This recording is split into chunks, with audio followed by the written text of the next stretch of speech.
로마서 13장 8절부터 보겠습니다. 예, 제가 감기 때문에 목소리가 이상해서 죄송한데요. 예, 양해하시고 좀 들어주시고요. 로마서 13장 8절부터입니다. 로마서 13장 8절부터. 예, 로마서 12장서부터는 실제적인 교훈들이라 그랬죠. 그래서 로마서 12장 1, 2절의 경우에는 우리와 하나님과의 관계가 어떻게 바뀌었는지, 또 우리는 하나님께 어떤 자세로 나가야 되는지 살펴봤고요. 그 다음에는 이제 우리가 지체로서 어떻게 해야 되는지 살펴봤고, 그 다음에 또 다른 세상 사람들, 특히 이제 우리를 힘들게 하고 어렵게 하는 사람들과는 또 어떤 태도를 취해야 되고, 그렇게 해서 쭉 저희가 12장을 공부를 했고, 13장에 와서는 국가 권력과의 관계죠. 그리스도인이 시민으로서는 어떠한 삶을 살아야 되는가, 여기에 대해서 지난번 7절까지 했고요. 나머지 8절서부터 14절까지도 문맥은 일단 같습니다. 시민으로서의 그리스도인으로서. 그래서 8절을 보시면은요, 8절을 보시면 서로 사랑하는 것 외에는 아무에게도 빚지지 말라 이렇게 되어 있습니다. 이는 다른 사람을 사랑하는 자는 율법을 성취하였음이니, 자, 그 내용이 뭐냐? 너는 간음하지 말라, 너는 살인하지 말라, 너는 도둑질하지 말라, 너는 거짓 증거하지 말라, 너는 탐내지 말라 한 것과 그 외에 다른 어떤 명령이 있을지라도 너는 내 이웃을 내 자신과 같이 사랑하라 하신 이 말씀 안에 다 들어있느니라. 사랑은 자기 이웃에게 해를 끼치지 아니하나니 그러므로 사랑은 율법의 완성이니라 이렇게 되어 있습니다. 지난번에 13장에서 두 가지를 살펴봤었는데요. 국가 권력과의 관계에 있어서 우리가 첫 번째는 진노, 하나님의 진노 때문에 우리가 만약에 하나님께서 정하신 국가 권력을 가진 사람들이 법을 집행하는데 국가가 정해놓은 것, 이거 선하다, 악하다 이렇게 정해있는데 우리가 악한 일을 하게 되면은 하나님께서 그들을 즉 하나님의 사역자라 그랬죠. 국가 공권력을 담당한 공무원들을 통해서 하나님의 진노를, 그렇죠, 우리에게 임하게 하신다. 그랬으니까 하나님에 대해서 우리가 하나님의 진노를 살 행동을 해서는 당연히 안 되겠죠. 그래서 두려움 또는 하나님의 진노에 대한 우리가 받지 않기 위해서라고 하는 상당히 소극적인 이유에서 우리가 국가 권력에 순종해야 된다고 했고, 두 번째는 양심 때문이라고 했습니다. 두 번째는 양심 때문에 우리의 간증을 세우기 위해서. 그래서 5절에 보면 양심을 위해서도 반드시 복종해야 하느니라. 그죠? 5절에 보시면 그러므로 너희는 진노로 인하여서만이 아니라 하나님께 진노받을까봐, 벌받을까봐, 심판받을까봐 뿐만 아니라 두 번째는 양심을 위하여서도. 그래서 우리가 두 가지 이유를, 근거를 살펴보았고, 오늘 세 번째는 사랑 때문에라도 그렇다. 사랑하는 사람이라고 한다면은 국가의 공권력을, 즉 수고하는 사람들이죠. 하나님의 사역자들인데 그들이 뭐 장관이 됐든 대통령이 됐든 아니면 뭐 말단 경찰이 됐든 순경이 됐든 경찰이 됐든 간에 그들은 다 하나님의 사역자들인데 그들을 우리가 사랑한다면 그들이 애써서 수고하는 것을 방해하거나 또는 그 법을 어겨서 그들을 괴롭히거나 해야 될 일이 전혀 없다라고 하는 것이죠. 자, 그래서 사랑이라고 하는 것 때문에 사랑을 성취하기 위해서 우리는 국가 권력에 일단 순종을 해야 된다. 자, 8절을 보시면 서로 사랑하는 것 외에는 아무에게든지 아무 빚도 지지 말라. 얼핏 보면은 이것이 마치 그러면 뭐 은행에서 융자하는 것도 안 된다는 소리냐, 그렇게 생각할 수 있죠. 그러나 이 문맥에서는 그런 의미는 아닙니다. 그러니까 세금을 안 낸다든가, 지금 세금 낸 얘기가 위에 나와 있죠. 또 국가에서 요구하는 대로 무슨 뭐 전기세를 안 낸다든가 아니면 뭐 무슨 하여간 있잖아요. 그런 공과금 같은 거 마땅히 내야 될 것들을 우리가 내지 않는 그런 것에 대한 얘기입니다. 그런 것은 우리가 다 내야 되고, 그렇죠. 일부 그리스도인들 중에는 여기에 나와 있는 말을 문맥에 상관없이 그냥 있는 그대로 문자적으로 받아들이는 사람들도 있습니다. 예를 뭐 유명한 선교사인 허드슨 테일러라든가 그 다음에 유명한 설교자였던 찰스 스펄전 같은 사람들은 여기 나와 있는 것이 그리스도인들이 결코 빚을 져서는 안 된다는 뜻으로 그렇게 해석을 해서 뭐 글쎄요, 그 당시에는 뭐 이제 은행이 뭐 얼마만큼 저기가 됐는지 모르지만 전혀 융자도 안 내고 그런 극단적인 경우도 있습니다. 그러나 예수님께서 누가복음 19장에도 나오고 마태복음에도 나오는 것처럼 달란트나 또는 문화를 맡겼을 때 그것을 하나를 땅에 손수건에 싸서 숨겨놓은 사람에게 은행이라도 맡겨서 이자라도 나를 줘야 되지 않았느냐라고 말씀하신 것으로 봐서 결코 은행 제도라든가 이런 융자 제도를 성경에서 부인하는 건 아닙니다. 구웠을 때도 형제에게는 이자를 받지 말라 그랬죠. 유대인들에게 율법에 형제에게는 이자를 받지 말되 이방인들에게는 철저하게 이자를 받으라고 성경에 말씀하신 것으로 봐서 이 돈을 빌려주고 뭐 하는 그 빚지는 것이 성경적으로 잘못됐다 이렇게 극단적으로 생각할 필요는 없습니다. 오늘도 보시면 아시지만요, 자기의 개인적인 소신을 마치 성경적인 교리인 것처럼 주장해서 다른 형제들을 실족시키거나 이와 같은 일들이 너무나 많이 벌어집니다. 그런 것에 대한 것이 바로 오늘 이제 14장, 로마서 14장에 나오거든요. 자기가 가지고 있는 확신, 컨빅션은 좋아요. 그러나 그것을 다른 사람에게까지 적용해서 정죄하거나 판단하거나 하는 일은 아주 교회를 분열시키는 첩경이 되어버린다는 사실을 우리가 명심을 해야 될 것 같습니다. 그래서 이 경우에도 이 문맥에서 보면은 뭐 절대로 빚지지 말라는 그런 뉘앙스는 아니고요. 사랑의 빚, 즉 우리와 그리스도인과 세속 정부와의 관계에 있어서 우리가 그들을 사랑할 것밖에는 없다. 그런 의미입니다. 그러니까 아까 말씀드린 뭐 정부의 관리라든가 시장이라든가 심지어는 동사무소 동장님 또는 동사무소 직원까지도 우리가 다 사랑의 대상으로 우리가 그들에게 빚을 지고 있다. 그런 의미입니다. 그래서 동사무소에서 빨리 뭐 내려는데 제출을 안 한다든가 그 사람들을 아주 좀 뭐 무시한다든가 이거 우리 보면은 공권력 무시 현상이 상당히 많이 팽배해 있고요. 그렇죠? 우리 사회에 그리스도인은 결코 그런데 물들어서는 안 된다. 그리스도인들은 아주 그들이 하나님의 사역자라고 하는 하나님의 일꾼이라고 하는 사실을 결코 잊어서는 안 된다는 사실을 다시 한번 강조했습니다. 저도 뭐 이 경찰들을 보면은 그렇게 이 사랑스러운 마음으로 바라보진 않습니다. 늘 그럴 때마다 마음에 좀 캥기는 게 있어가지고 아니 하나님께서 사랑하라 그랬는데 내가 지금 경찰들이 못마땅한 경우가 상당히 많거든요. 예. 그런 하나님의 일을 하고 있는 하나님의 사역자라고 하는 말 13장 6절에 분명하게 나와 있죠. 자, 그래서 이제 그 사랑하는 자는 율법을 성취한다는 말이 8절에도 나오고 10절에도 나옵니다. 그렇죠? 성취한다는 말하고 완성이라고 하는 말이 지금 나와 있는데요. 아마 영어로는 이게 전부 다 똑같은 거 아닌가요? fulfilling. 그런데 동사는 성취하였음이니라고 번역을 했고 또 하나는 완성하였다고 뭐 좋습니다. 자, 그 내용은 이제 보시니까 9절에 보니까 10계명에 1계명서부터 5계명까지는 안 나와 있죠? 예, 그것은 이제 하나님과의 관계입니다. 근데 어떤 분들은 4번까지가 하나님과의 관계고 5번에 내 부모를 공경하라는 수평관계, 즉 인간관계 아닙니까?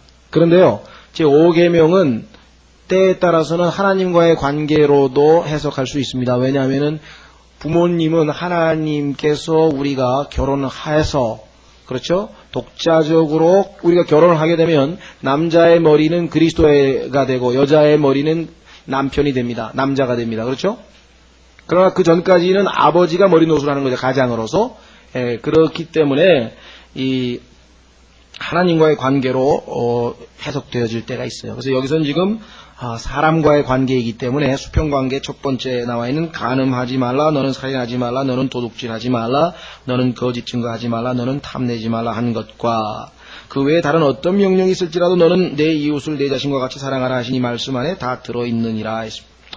한 가지 짚고 넘어갈 것은요, 두 가지인데요. 하나는 너는 너는 거짓 증거하지 말라라고 하는 이 구절이 킹제임스 성경 이외에 다른 성경에서는 다 빠져 있습니다.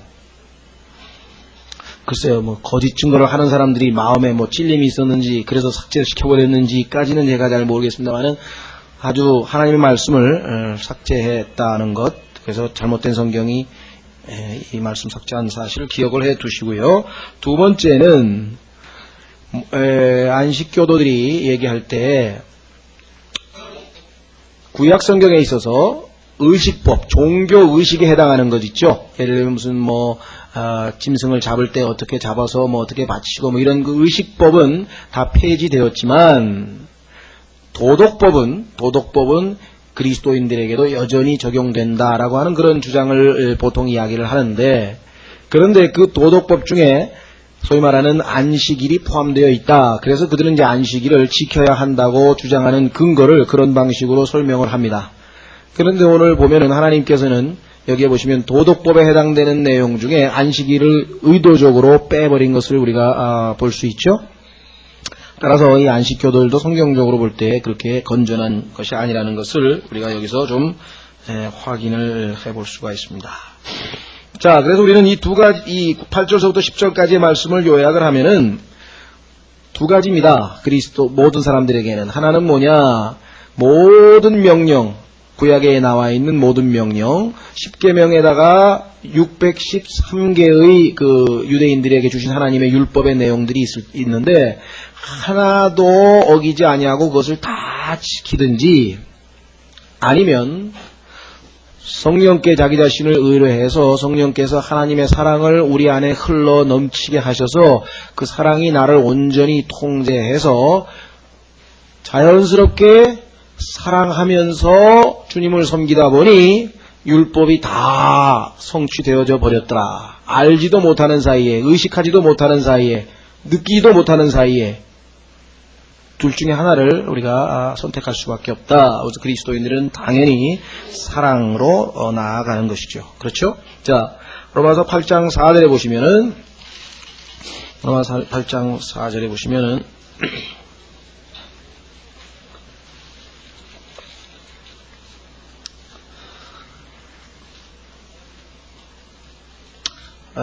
8장 3절서부터 보겠습니다. 8장 3절에 보시면 율법이 육신으로 말미암아 연약하여 능히 하지 못하는 것을, 율법은 우리를 거룩하게 만들 수가 없습니다. 우리를 의롭게 만들 수가 없죠.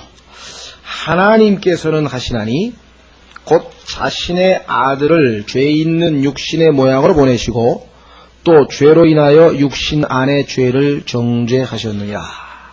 그래서 이제 육신을 하나님께서 심판하시고, 이것은 왜 이렇게 하나님께서 하셨는가? 육신을 따라 걷지 아니하고 성령을 따라 걷는 우리 안에서. 자, 우리는 8장 1절에서 육신을 따라 걷지 아니하고 성령을 따라 걸어다니는 사람, 생활하는 사람이 바로 그리스도인이라고 했습니다. 그렇죠? 그러면 그 그리스도인, 즉 우리 안에서 율법의 의를 성취하려 하심이니라. 조심하십시오. 우리에 의해서 아니고, 우리에 의해서 율법의 의가 성취되는 게 아니라 우리 안에서. 누가? 그리스도께서 우리 안에 들어오셔서 우리 안에서 우리를 통해 사랑으로 신앙생활을 하시게 되면 어떻게 되느냐? 율법이 뭐예요? 모든 의가 우리 안에서 이미 다 완성되고 성취되어진다라고 하는 사실을 우리가 볼 수가 있습니다. 자, 그래서 우리는 세 번째 이유를 봤고요. 네 번째는 우리가 국가 권력에 대해서 올바르게 시민으로서 살아야 될 그러한 이유 중에 하나는 예수 그리스도를 만날 것이기 때문에 그렇습니다. 그분을 만나 뵐 터인데 그분께서 우리에게 주신 하나님의 사역자들의 또는 하나님께서 세우신 그들을 우리가 사랑하지 아니하고 그들에게 잘 순종하지 아니하고 위에 있는 국가 권력에 순종하지 아니하고 그 권력을 주신 주님을 만나 뵐 수는 없는 것이죠. 따라서 우리는 주님께 대한 충성이라는 이유 때문에 당연히 시민으로서 합당한 삶을 살아야 한다. 네 번째 이유가 바로 그것이죠. 네.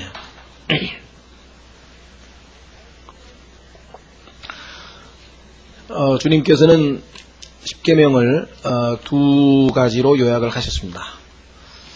10가지지만 주님은 하나님을, 그죠? 내 주 하나님을 내 마음과 내 혼과 생각과 힘을 다하여 사랑하라. 이것이 이제 첫 번째가 낸 계명이고, 두 번째는 내 이웃을 내 몸과 같이 사랑하라. 이렇게 얘기했죠. 그러니까 똑같은 하나님의 10계명을 바라보면서 자기 의의를 가지고 하나님 앞에 접근하려고 하는 자들은 그 율법의 의의를 내세우려고 해요. 그래서 요것만 다 지키면 내가 하나님 앞에 의롭다함을 얻겠구나 이렇게 생각하는 사람들이 있고, 반면에 그 안에 있는 그 문자, 그죠? 이 10계명을 써놓은 그 문자를, 그죠? 레터라 그러는데 의문이라고 지금 고린도 후서에는 얘기했는데, 받아들이는 게 아니라 그 안에 있는 우리가 보통 정신이라고 하죠. 스피릿, 영. 하나님께서 이 말씀하신 것은 이것을 다 지키면 의롭게 된다고 하는 그것을 하려고 하는 게 아니라 그 의도는 뭐예요? 하나님을 사랑하고 이웃을 사랑하면 여기에 있는 것들은 다 성취되고도 남는다 이 말이죠. 그렇죠? 어떤 분이 그랬다 그러더라고요. 자기 집에 갔더니 부인이 한다는 소리가 말씀드릴 게 있어요. 그들의 남편한테. 그래서 얘기 좀 해봐. 가스비를 내야 되는데 가스비가 모자르고요. 또 과외 공부 학원 비를 내야 되는데 학원비가 모자르고요. 그 다음에 내달에 이 아파트 융자 낸 거 이자 내야 되는데 이자 낼 게 부족하고요. 그래가지고 한 10대까지 열거를 했나봐요. 그러니까 남편이 듣다가 한다는 소리. 그러니까 한마디로 좀 얘기해봐. 돈이 없다는 거지. 10계명 한마디로 얘기해봐. 사랑하라는 거예요. 하나님을 사랑하고 이웃을 사랑하고. 뭘 복잡하게. 사랑하는 사람은 그러니까 뭐예요? 은혜하에 있는 사람은 율법하에 있지 않기 때문에 그것을 10개를 꼭 외우면서 이걸 지켜야지. 안 지키면 안 되지. 이게 아니라 이게 훨씬 더 초월해서 사는 거예요. 왜? 거 밑에 나와 있잖아요. 10절에. 사랑은 자기 이웃에게 해를 끼치지 아니하나니. 아니, 사랑하는데 그 사람에게 간음을 저지르겠습니까? 살인을 하겠습니까? 도둑질을 하겠습니까? 거짓 증거를 하겠습니까? 그 사람 걸 탐내겠습니까? 그렇죠?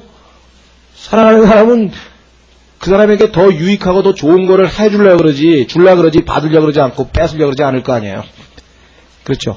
그래서 한마디로 사랑하라. 그것입니다. 자, 그래서요.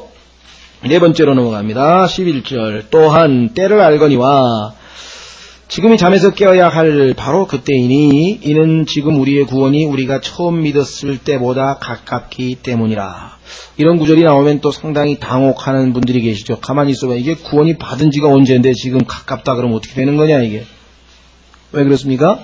우리는 로마서 8장에서 지난번 문맥에서 로마서 12장 공부하기 전에 9장, 10장, 11장에서 하나님의 경륜을 공부했죠. 근데 그거 이제 가로 안에 들어가는 거니까 그거 딱 가운데 빼내면 로마서 8장 끝부분의 문맥이 뭐였습니까? 우리의 몸의 구속이었죠. 몸의 구속. 그러니까 여기서 지금 얘기하는 것은 예수 그리스도의 재림과 관련된 이야기고 몸의 구속, 소망, 그렇죠? 우리의 몸의 구속, 예수 그리스도의 나타나심, 그 소망에 관련된 이야기를 지금 하고 있다는 것을 확인하면 이 구원 문제에 대해서 오해가 안 생기겠죠. 즉 혼의 구원에 대한 얘기가 아니고 여기서는 몸의 구속에 관한 것이라는 것을 우리가 잘 알 수가 있죠.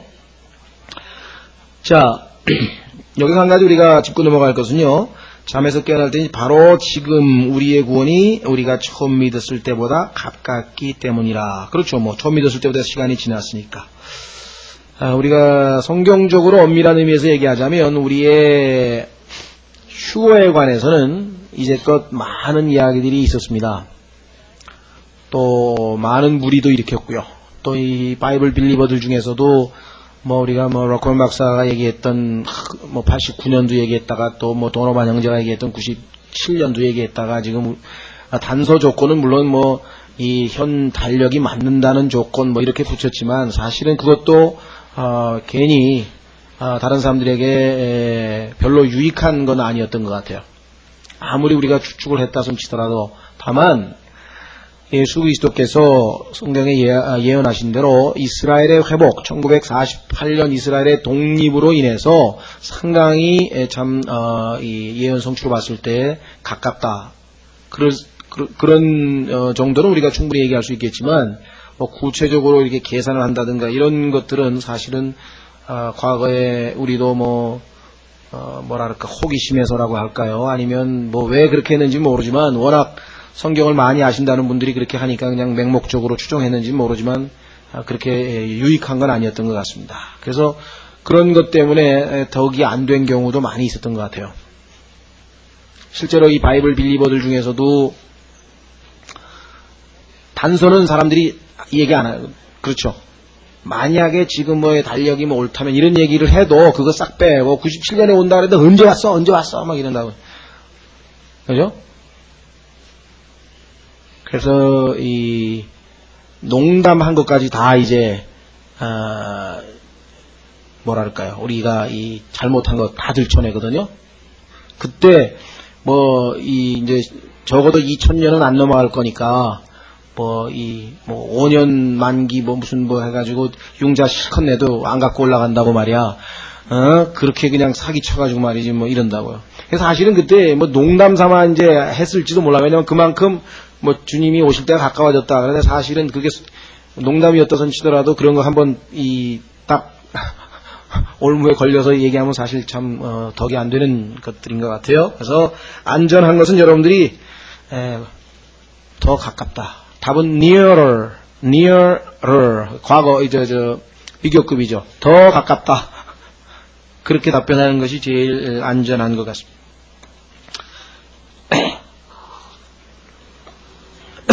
어떤 분들은 그런 얘기를 해요.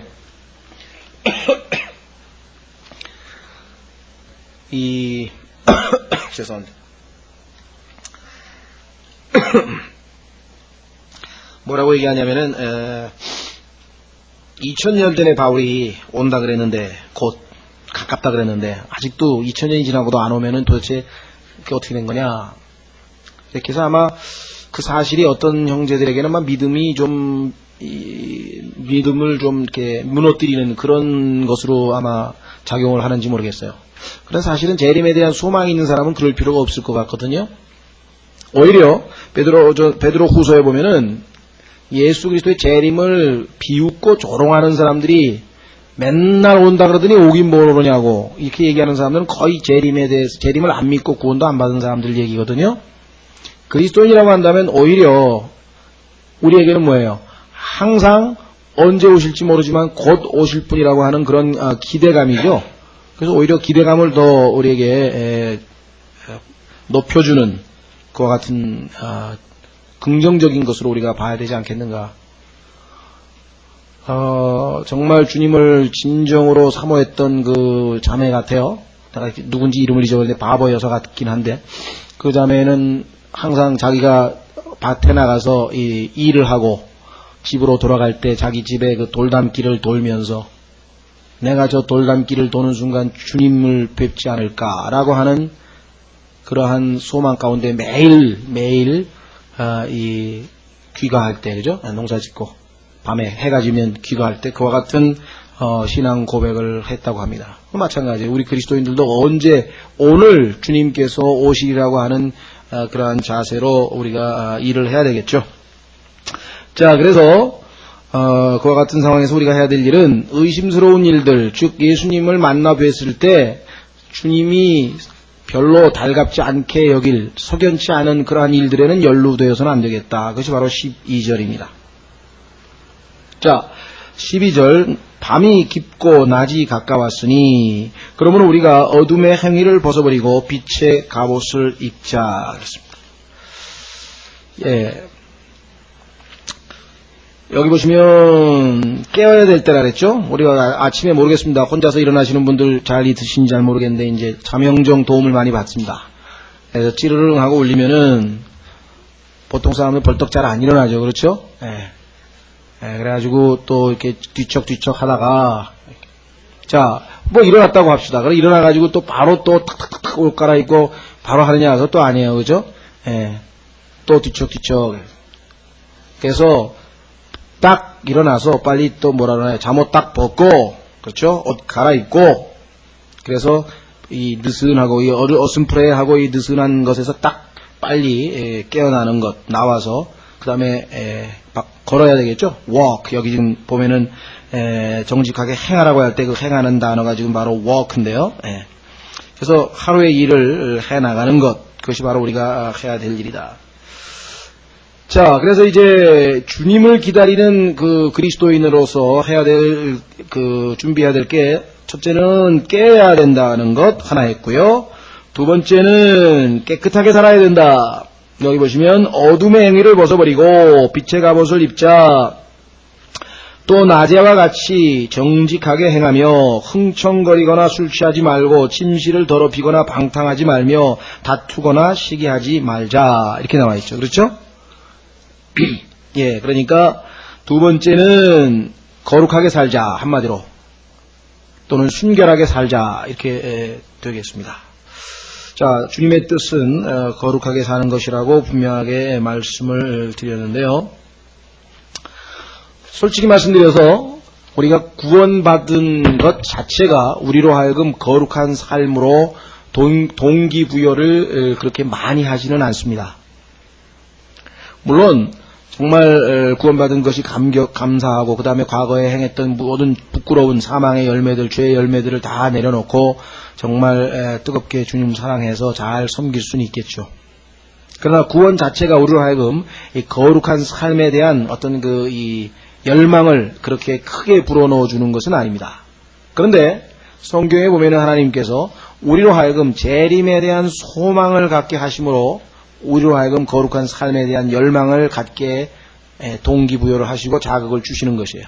자, 한번 확인해 보겠습니다. 요한 1서 3장.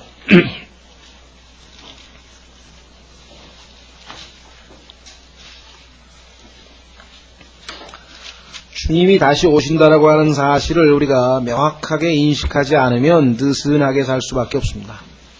그러나 주님을 오늘, 내일, 곧 만나 뵐 것이라고 하는 것을 분명하게 인식하고 살면 우리가 어둠 가운데 느슨하게 세상적이거나 또는 육신적이거나 아니면 의심스러운, 그죠? 이거는 해야 될까 말아야 될까라고 하는 그런 의심스러운 행동들은 우리가 삼가게 되겠죠. 자, 요한일서 3장 보시면은요, 1절서부터 보시면 보라 아버지께서 어떠한 사랑을 우리에게 베푸사 하나님의 아들들이라 일컬음을 받게 하셨는가. 그런즉 세상이 우리를 알지 못함은 못함은 세상이 그분을 알지 못하기 때문이라.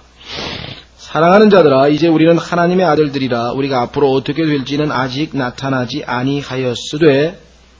그렇습니다. 아마 우리 그리스도인들은 서로 교제하면서 그 사람의 신앙 고백이라든가 또 교제를 통해서 그 형제가 하나님의 자녀이고 그래서 서로를 바라볼 때 어떤 육신적으로 외모로 그 사람의 학력이라든가 무슨 가문이라든가 이런 것 대신에 그 형제 안에 계신 그리스도를 바라봄으로써 우리가 하나님의 자녀인 것을 우리끼리는 서로 인식을 하지만, 그렇죠?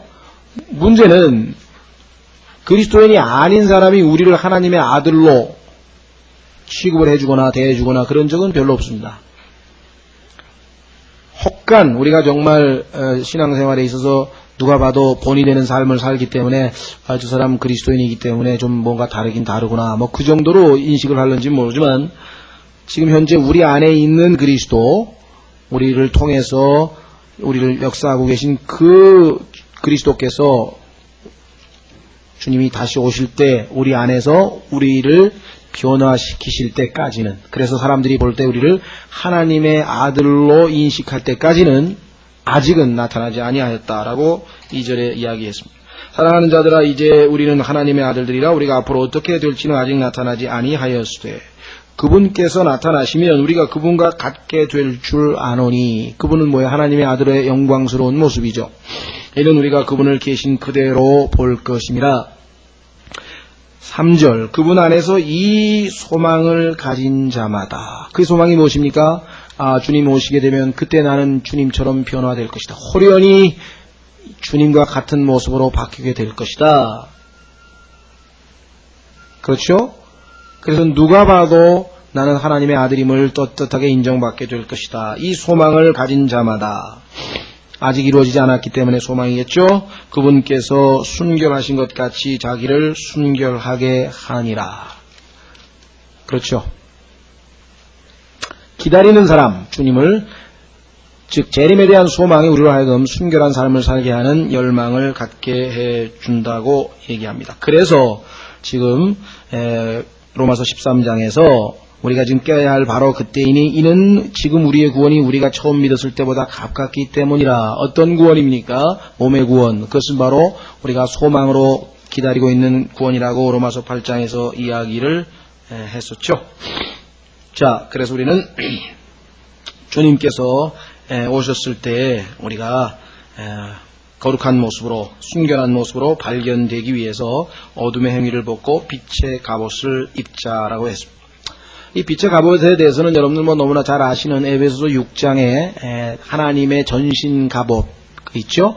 한번 확인해 보겠습니다. 에베소서 6장을 보시면요.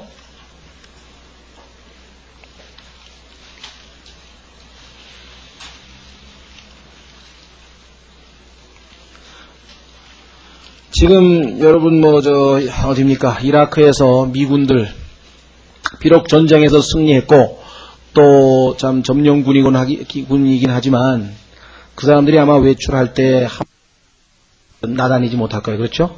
왜 여전히 그 후세인 잔당도 있고 그다음에 이 민족주의자들이 미국 물러가라 그래가지고 저항 세력도 있고 이렇잖아요. 마찬가지로 지금 우리가 살고 있는 이 현 세상은 악한 현 세상이고 악한 영들이 있고 악한 자들이 있고 주님을 거부하는 자들이 있고 심지어는 욕하고 주님께 대드는 그런 거역하는 자들도 있고 그렇죠. 이런 모든 위험스러운 상황에서 우리가 아무런 무장도 하지 않은 채 느슨하게 그냥 슬슬 이렇게 나댕길 수는 없다 이 말이에요. 그래서 갑옷이라고 하는 것이 반드시 필요하다. 자, 에베소서 6장 11절 에베소서 6장 11절 너희가 마귀의 간계를 능히 대적하고 서기 위하여 갑옷을 입지 아니하면 서지 못하는 거죠. 하나님의 전신갑주를 입을지어다. 이는 우리의 싸움이 혈과 육을 대적하는 것이 아니요 오직 정사들과 권능들과 이 세상 어둠의 치리자들과 높은 처소들에 있는 영적 사악함을 대적하는 것이기 때문이라. 그러므로 너희는 하나님의 전신갑주를 취하라. 이것은 악한 날에 여기 나와 있잖아요. 악한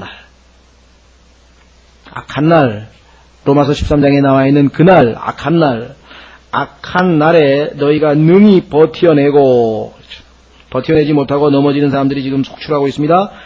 왜? 전신갑주를 입지 않았기 때문에. 모든 일을 행한 뒤에 서기 위함이라. 서지 못하는 경우가 있죠.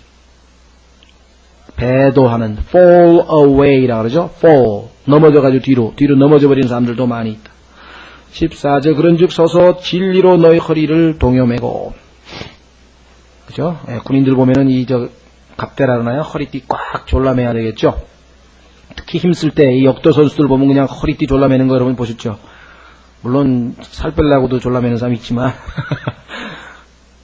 요즘에 역도 선수들 힘쓸 때 보면 막 허리 막 꽉 졸라매고 이거 들잖아요. 그렇죠?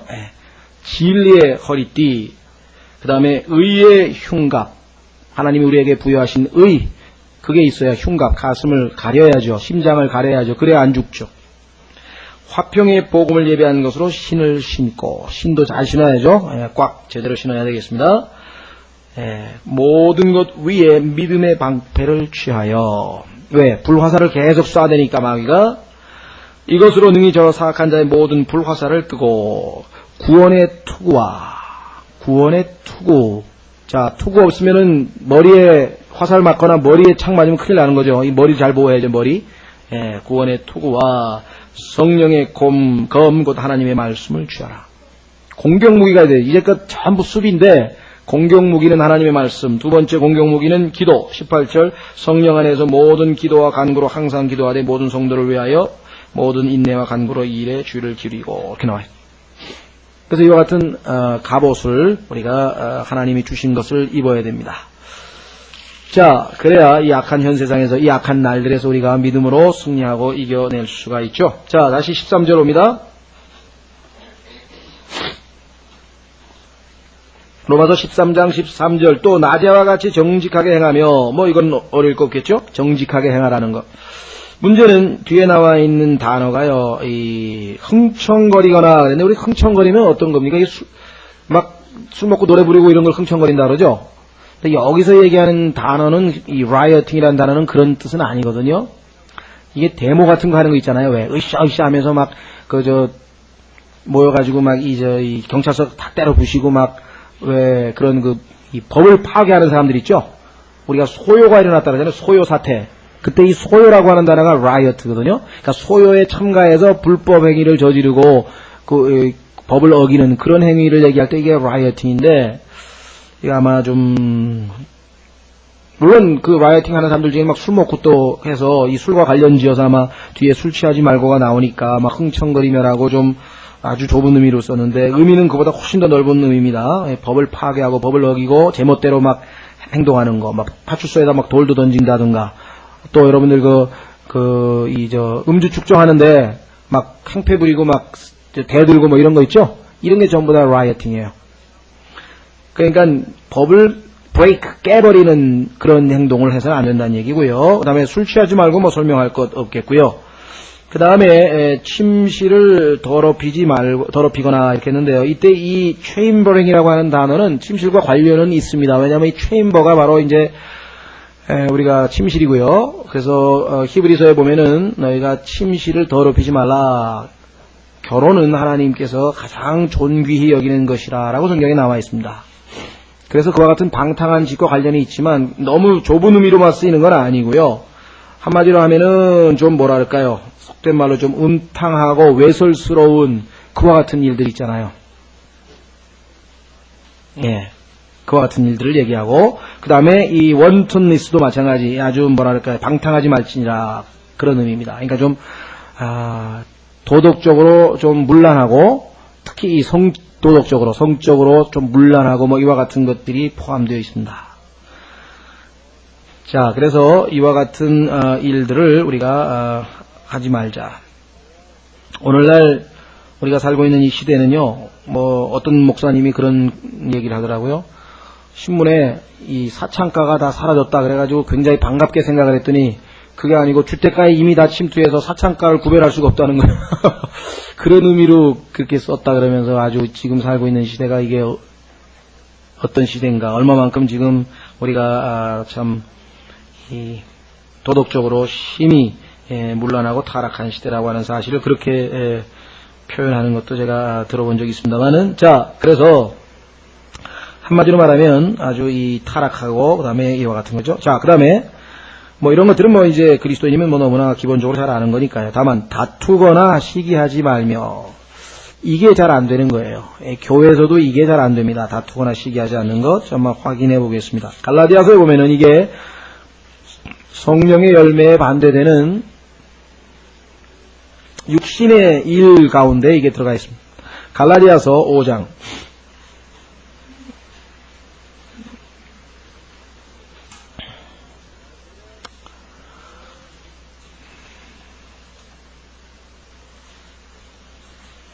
여기에도 뭐 거의 아까 나와 있는 내용들이 다 반복되어 나오는데요. 여기 보시면은 술 취함도 나오고요. 그렇죠?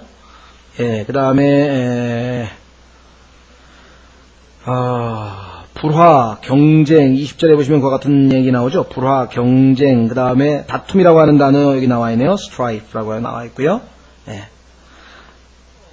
자, 그래서, 이 다투거나 시기하는 것도 나와 있고요. 예, 그래서 육신의 일이라고 하는 것이 너무나 분명합니다.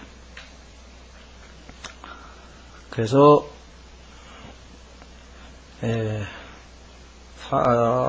언제입니까? 14절이죠. 예.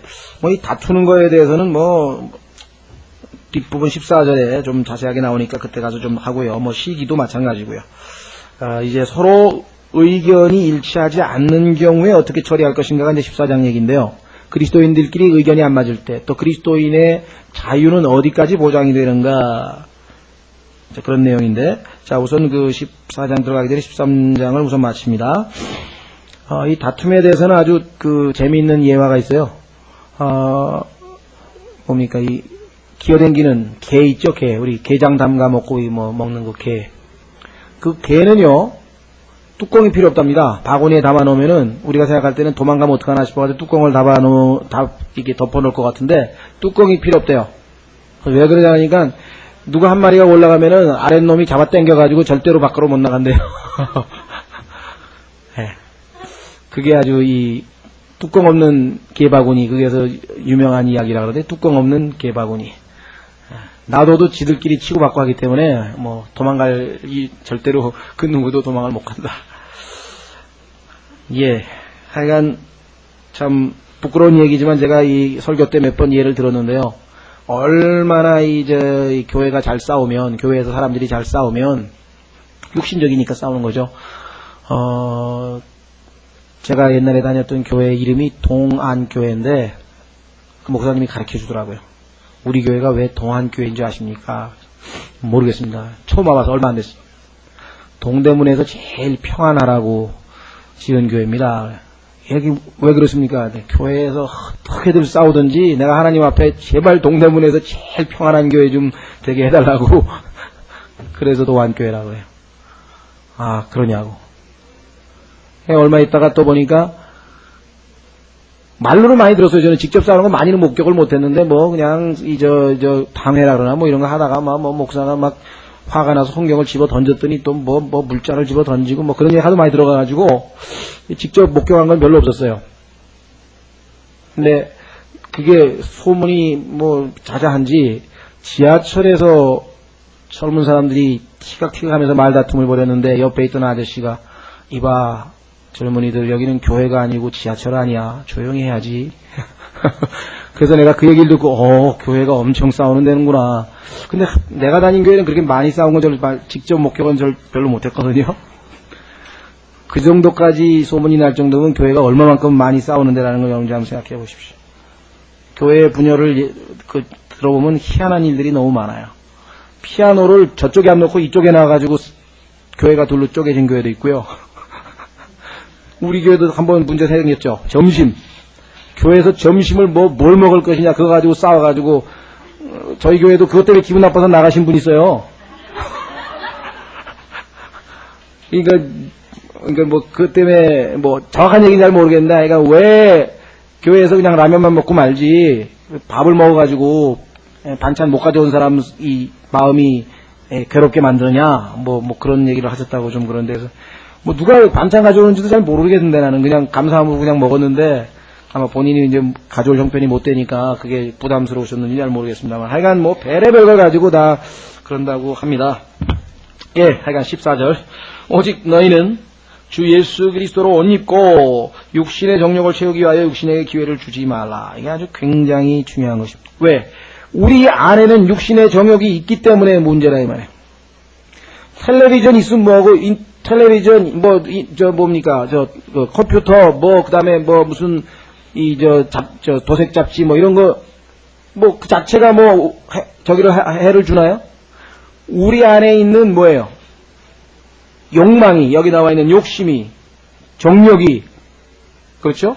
그거를 찾아가는 거죠. 라디오도 건전한 프로그램 많잖아요.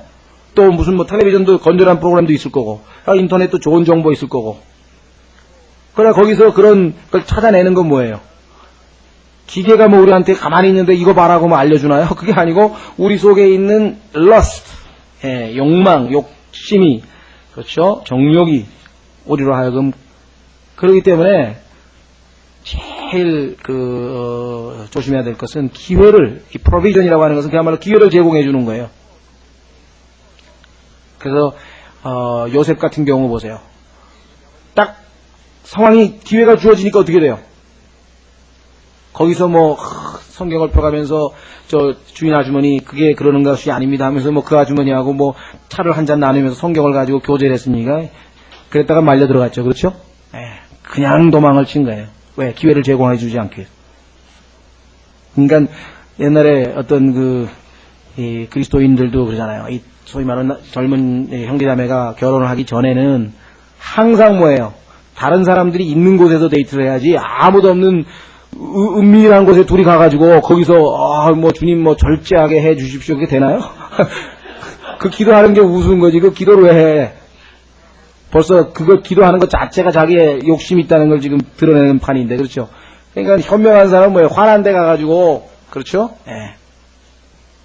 그래서 제가 우리 신근이 엄마 만날 때마다 내가 그랬어요. 다방은 난 절대로 안 만나. 빵집에서 만날 테니까 빵집에서 만나자. 화난데 빵집에서 만나가. 왜? 다방에 가면 불도 그냥 어스름치레 해놓고 분위기도 그냥 재즈 늘어지는 음악 그냥 색소폰인지 뭔가 불면서 지글지글 해놓고, 그 분위기가 그게 뭐예요, 그게. 그런 데를 가면서 뭐, 그건 안 되고요. 그래서 하여간 기회를 제공해 주지 말라. 예? 아주 제일 우리에게 실제적인, 실행, 여러분들 우리나라는 잘 모르겠어요. 나는 시트콤인지 뭔지 그걸 보지도 않고 잘 모르지만은, 시트콤, 미국 그런 거 보면요. 그냥 3분 간격으로 그냥 외설적인 그 단어만 나오는 거예요. 그리고 쇼라 그러나, 투나잇 쇼나 그래가지고, 조니 칼슨 같은 사람, 옛날엔 나 영어 공부하느라고 많이 들었는데, 거듭나기 전에는. 그거 영어 공부한다고, 알아들으려고 애써보고 그랬는데, 아주 좋지 않은 그런 용어, 단어, 이런 것들이 언제든지 튀어나오고 그러기 때문에, 더더군다나, 군중심리라는 게요, 어떤 생각할지 모르지만, 저는 그리스도인들이 이 수영장 가는 거에 대해서 아주 별로 안 좋아합니다, 저는. 왜냐하면, 혼자서 자기가 이렇게 수영하고 그런 건 나쁠 것도 없어요. 아주 참, 운동도 좋고, 몸에도 좋고, 그렇다 그러는데, 거기 집단으로 그냥 수십 명씩 쫙 몰려가지고 그러고 나면요, 이 군중심이라는 게, 거기서 그냥 분위기가 좀, 이렇게 으쌰으쌰 하면은 그냥 다 잘못하면 빨려 들어가서 따라가게끔 돼 있거든요. 그래서 수영하고 싶으면 철진한 바닷가에 가서 조용히 하시던가. 그러면 모를까, 그리스도인들이 가기에는 우리 안에 있는 러스트가 있는 상황에서는 그게 결코 영적으로 유익하지 않은 것이라고 하는 것을 그건 누구나 다 아마 공감하게 될 것입니다. 지독하게 보수적이시군요. 그러나 그렇게 아마 얘기하실 분이 계실지 모르지만 그건 사실입니다. 피해야 돼요. 하여간 기회를 주면 안 돼요. 육신은 기회를 주면은 다윗 보세요. 하나님의 마음에 합한 자고 시편을 그렇게 기가 막히게 하나님과 그처럼 긴밀하게 교제한 사람 봤어요? 오죽하면 러커만 박사가 시편만 읽으면 내 스트레스 쌓인다고 주눅이 든다고 왜? 다윗은 어떻게 하나님하고 그렇게 가까웠는지. 그렇죠. 시편 읽을 때마다. 그런데 그런 사람도 말이죠. 느슨하게 잠자고 어슬렁어슬렁거리다가 자기 안에 있는 육신을 어찌할 수가 없어요. 아주 옛날에 우스운 장면이 제가 떠오르는데, 아주 옛날에 본 장면인데, 그게 아주 기억에 남아요. 그게 뭐냐면은, 공산당 골수분자인데, 조총련 아마 북한에서 파견한 조총련을 지휘 감독하나 관리인가 봐요. 근데 일본에 와가지고 이제 일본 문화라는 게 아무래도 좀 자본주의 문화고 이러다 보니까 이제 좀 느슨해져가지고 아마 어떤 일본 여인인지 하여간 사랑하게 됐나 봐. 그러니까 이 사람이 이제 당에 대한 충성, 그 다음에 그거를 생각하다가 자기가 지금 타락한 것 같아가지고 막 고민을 하는 거예요. 막 고민하더니 자기가 사랑하는 여인을 앞에다 앉혀놓고 한다는 소리가 탁 이렇게 껴안더니 아바이 이거는 사상과는 무관한 겁니다. 그러더라고요. 그래서 내가 맞디 그거하고 사상하고 뭔 상관이 있어. 그렇잖아요. 충성심은 강하지만 육신 안에 있는 욕심을 자기가 어떻게 하겠다는 거예요. 그러니까 그리스도인이 나는 아무리 영적으로 해봐도 찬스만 오면 그러니까 찬스를 쓰게 못하게 육신이 있다가 찬스를 못 쓰게 provision 기회를 제공하지 않게끔. 그래서 텔레비도 보지 말라고 그러고 그래서 영화도 보지 말라고 그래도 자꾸 보지 말라고 하는 이유 중에 하나가 건전한 거를 우리가 보는 건 좋아요. 영화도 골라서 볼 수 있고 그렇게 영적으로 성숙해서 유익한 것만 보면 얼마나 좋겠어요. 근데 그게 아니라고. 이게 가지고 이게 누르면 그냥 그렇죠. 하다가 이상한 장면이나 하고 가다가 또 들여다보고 앉았다고. 안 그래요? 그러니까 정말 이 영적으로 성숙해서 그래서 제가 그랬잖아요. 여기 젊은 형제자매님들 결혼할 때 텔레비 사지 말라는 얘기가 그 얘기예요. 아예 처음부터 기회를 제공하지 않는 거야. 이영국 형제 참 머리 좋대 보니까 텔레비 안 사고 인터넷으로 꼭 필요한 뉴스만 골라서 보더라고요. 이렇게 방송이 나온다면서 요즘에 인터넷은 어차피 그 컴퓨터 없으면 안 되는 거니까 이제. 그래서 그 참 머리 잘 썼다. 필요한 것만 딱 골라보고요. 그렇죠? 텔레비 있으면 요즘에는요, 또 뭐 아파트에서 단체로 다 이 뭐 무슨 케이블 TV를 다 해요. 그래가지고 막 한 20개인가 되나 30개인가 되나 막 스포츠가 쟁일 나오나 우리 은진이는 또 뭐라나 만화 영화만 그냥 하루 24시간 나오는 거 틀어놓고선 그것만 본다고 또. 뭐 은진이가 너무 심심하니까 할 일이 없어서 그런 건 어쩔 수 없지만 우리에게 이렇게 기회가 제공된다는 거. 그러니까 하여간 14절은요, 우리 신앙생활에 있어서 여러분들이 영적 생활에서 승리하려면 두 가지 말씀을 기억하라 그랬는데요. 하나는 이 13장 14절이고요. 하나는 6장 11절입니다. 기억을 잘 해주시면 우리가 공부했던 6장 11절서부터 13절까지인데요. 11절서부터 13절. 이와 같이 너희도 너희 자신을 죄에 대하여는 참으로 죽은 자여 하나님께 대하여는 예수 그리스도 우리 주를 통하여 산 자로 여길지어다. 그러므로 너희는 죄로 하여금 너희의 죽을 몸 안에서 군림하지 못하게 하여 몸의 정욕 안에서 죄에게 순종하지 말고 또한 너희 지체를 불의의 도구로 죄에게 내어주지 말며 오직 너희 자신을 죽은 자들로부터 살아난 자로서 하나님께 드리고 너희 지체를 의의 도구로 하나님께 드리라. 자, 그래서 우리는 이 14절에 관해서는 여러분들이 아주 실질적으로 신앙생활에 승리할 수 있는 것이다. 자, 그러면은요, 14장, 잠깐, 개요만 말씀드리고 좀 쉬었다가 하겠습니다. 14장은 한마디로 하면은요, 여러 가지 제목을 붙일 수 있어요. 14장 1절서부터 15장 7절까지인데요. 그 내용은 한마디로 하면 그리스도인의 자유. 자, 예수 그리스도께서 우리를 자유케 하셨다 그랬습니다. 그렇습니다. 그래서 우리는 무엇을 하든지 lawful, 적법하다 그랬어요. 그러나 모든 것이 다 우리에게 유익을 주는 건 아니라 그랬거든요.